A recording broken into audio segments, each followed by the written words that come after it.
we do not fully grasp what we are losing.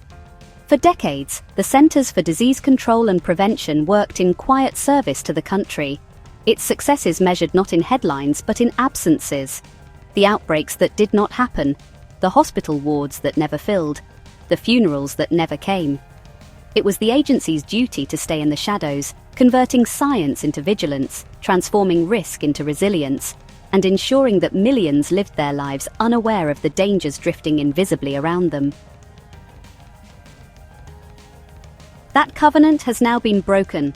In just a few months, the CDC's leadership has been gutted, its workforce hollowed, and its authority diminished. On July 31st, Dr. Susan Monares was sworn in as director. Less than a month later, she was gone, the shortest-serving leader in the agency's history. In her wake came a wave of resignations from senior officials who carried decades of institutional knowledge, experts who had built the very systems designed to keep us safe. They cited political interference, dismantled budgets, and an erosion of scientific integrity. In February, more than 1,300 employees were laid off, including every first-year epidemic intelligence service officer, the trained field epidemiologists who rush in when outbreaks strike. In March, another 2,400 jobs vanished, entire divisions shuttered, and key programs dismantled. The CDC, once the beating heart of public health infrastructure, has been stripped nearly to silence. The danger of this moment is not abstract. When we dismantle the CDC, we do not simply lose an agency, we fracture the networks that protect us.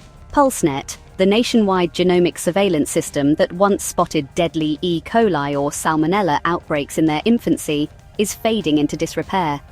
Without it, clusters of foodborne illness will spread undetected until hospital beds fill and recalls arrive too late to matter. The National Healthcare Safety Network, which drove infection control reforms that cut central line bloodstream infections by half and saved tens of thousands of lives, now faces staffing shortages and stalled updates.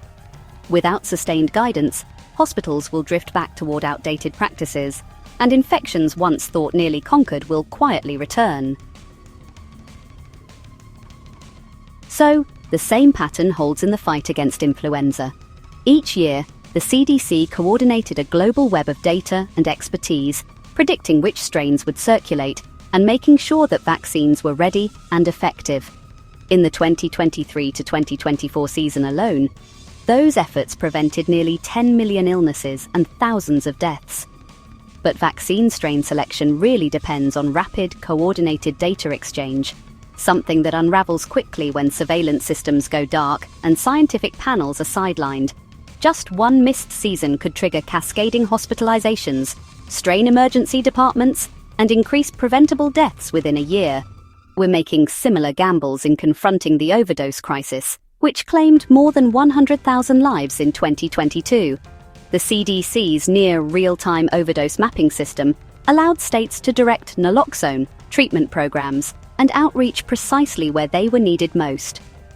Without that data, responses will lag reality. Synthetic opioids shift too quickly for guesswork. Even a delay of weeks in detecting new analogues can cost thousands of lives. And then there is vaccination, the cornerstone of modern public health. Since 1994, routine childhood immunization, coordinated by the CDC, has prevented an estimated 508 million illnesses, 32 million hospitalizations, and more than 1 million premature deaths. These were quiet, cumulative victories that transformed entire generations' lives. But, this success is fragile.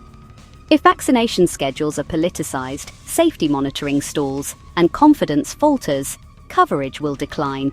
Outbreaks of measles, pertussis, and even polio, diseases many Americans no longer remember, will re-emerge, first in isolated clusters and then across communities. Pathogens do not wait. The absence of vaccination is not neutrality, it is permission. Beyond our borders, the damage extends even further. For decades, the CDC has been central to global immunization efforts, helping eradicate smallpox, suppress polio, and save millions of lives through coordinated vaccination campaigns. Now, with its international workforce dismantled, laboratory networks unsupported, and outbreak response teams dispersed, the scaffolding of global health security is collapsing.